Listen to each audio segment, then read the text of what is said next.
अभी बांग्लादेश से खबर आई थी कि एक बॉर्डर गार्ड का एक मेंबर है, उसकी मौत हो गई थी और मौत उसकी बीएसएफ फायरिंग के द्वारा हुई थी। तो बीएसएफ की जो फायरिंग हुई थी उसके बाद जो फॉरेन मिनिस्ट्री है बांग्लादेश की, उसके जो स्पोक पर्सन है, आज के दिन उन्होंने कुछ जारी किया स्टेटमेंट। उनका नाम है सहेली सबरीन, ये बांग्लादेश की फॉरेन अफेयर की स्पोक पर्सन है। ये कहती है कि बीएसएफ ने दुख जताया है, जो बीएसएफ के द्वारा हत्या हो गई थी बीजीपी के गार्ड की, उसके ऊपर बीएसएफ ने दुख जताया है। और बीएसएफ ने ये भी आश्वासन दिया है कि आने वाले समय में वो इस तरह से किसी भी घटना को रोकने की कोशिश करेगी।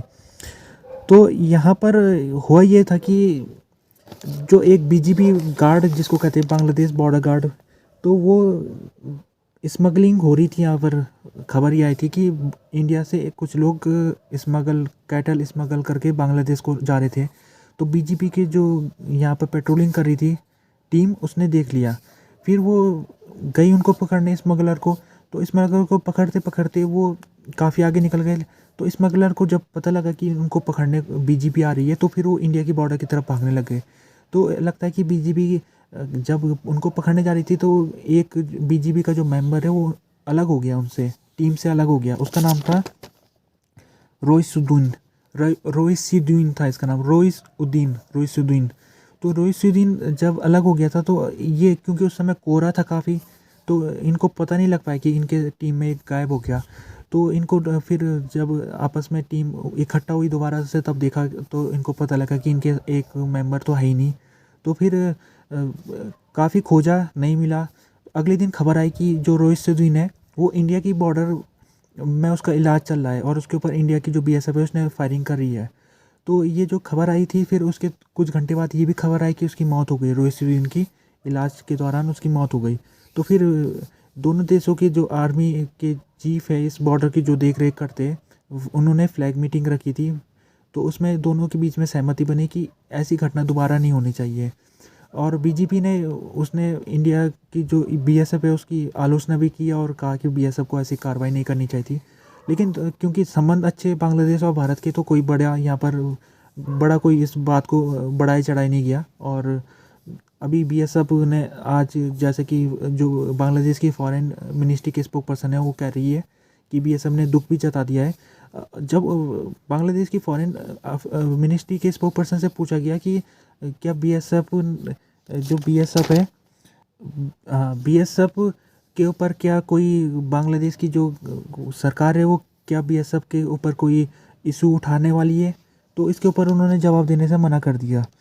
और जैसे कि अभी हो ये रहा है कि अभी क्योंकि इलेक्शन हो चुके बांग्लादेश में, तो वहाँ पर जो गवर्नमेंट है वो तो प्रो इंडिया गवर्नमेंट है शेख हसीना की, लेकिन जो अपोजिशन है वो एंटी इंडिया अपोजिशन है, जिसको हम Bangladesh nationalist party BNP party कहते हैं। तो बीएनपी के जो लीडर है उन्होंने कुछ दिन पहले उन्होंने स्टेटमेंट जारी किया था और उसमें उन्होंने इंडिया के ऊपर आरोप लगाया था। उन्होंने इंडिया के ऊपर ये आरोप लगाया था, उन्होंने कहा था कि जो बॉर्डर है इस समय बांग्लादेश और इंडिया की, वो बॉर्डर इस समय सबसे ब्लडी बॉर्डर बन चुकी है। इंडिया खुलेआम हमारे लोगों के ऊपर फायरिंग करता है। और उन्होंने अपनी गवर्नमेंट के ऊपर भी आरोप लगाया था। उन्होंने कहा था कि जो इस समय बांग्लादेश गवर्नमेंट है वो इंडिया की वैसल बन चुकी है, इंडिया की गुलाम बन चुकी है। अभी इंडिया के जो जो बांग्लादेश के फॉरेन मिनिस्टर है वो इंडिया की यात्रा में आने वाले। अभी नए नए वहाँ पर फॉरेन मिनिस्टर बने हुए, हसन महमूद उनका नाम है। वो फरवरी 7 और 9 तारीख को इंडिया पहुँचेंगे। वहाँ पर इंडिया में पहुँच कर उन्होंने इंडिया के जो फॉरेन मिनिस्टर है जयशंकर, उनके साथ उन्होंने मीटिंग करनी है। बांग्लादेश टॉक्सिक शिप का डंपिंग ग्राउंड बनता जा रहा है। ये जो डंपिंग ग्राउंड, कहने का मतलब ये है कि जो शिप्स पुरानी हो जाती है तो उनको उनको फिर वो तोड़ना फोड़ना पड़ता है, उनका जो स्क्रैप होता है, जो कबाड़ा होता है, उसको निकालना पड़ता है। तो ये जो काम होता है स्क्रैपिंग का, वो बांग्लादेश में हो रहा है ज़्यादातर। और टोटल मिला के 446 स्क्रैप शिप है, उसमें से 170 बांग्लादेश का एक चट्टोग्राम बीच है, वहाँ पर पहुँचते हैं। तो बांग्लादेश इस समय सबसे बड़ा डंपिंग ग्राउंड बन चुका है शिपों का। तो ये जो शिप्स है, क्योंकि ये पुरानी शिप है, तो इसमें काफ़ी हार्मफुल मटेरियल भी है लगा हुआ, जिससे कैंसर हो सकता है। अगर कोई इसके एक्सपोज आ जाता है, इसके सामने आ जाता है इस मटेरियल के, तो उसमें कैंसर होने का खतरा बना रहता है। तो ये जो टॉक्सिक शिप बांग्लादेश में पहुंच रही है, ये इसमें सबसे ज़्यादा चाइना की तरफ से आ रही है, फिर दूसरे देश भी बांग्लादेश में भेज रहे हैं शिप्स को।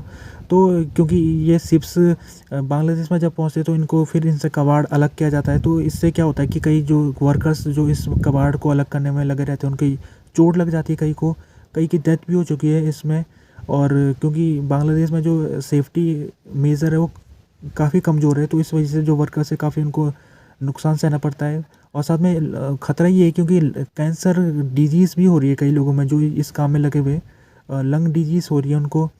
तो जो बांग्लादेश में स्टील की बात की जाए तो स्टील का जो प्रोडक्शन होता है उसका 10% प्रोडक्शन वो इसी सेक्टर से आता है, जो ये स्क्रैपिंग सेक्टर है उसके उससे 10% स्टील बांग्लादेश को मिलता है।